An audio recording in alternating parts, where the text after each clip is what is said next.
আজকে আমরা এসে গেছি এআইএমআইএম পার্টির জেলা সভাপতি ডিস্ট্রিক্ট প্রেসিডেন্টের অফিসে।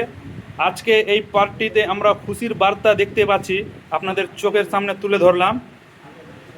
স্যার, আমি আপনার কাছে জানতে চাই, আজকে আপনাদের পার্টির আজকের কি একটা কর্মসূচি, এটা কিসের কর্মসূচি? আজ আমাদের জলবাদল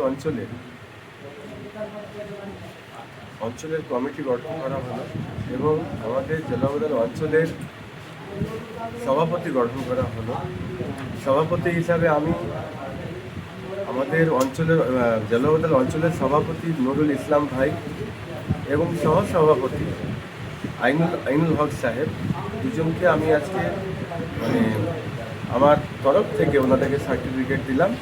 ওনারা নিজের দায়িত্ব পালন করবেন ইনশাল্লাহ ভালোভাবে, তাই আমি তাদের কাছে কামনা করি।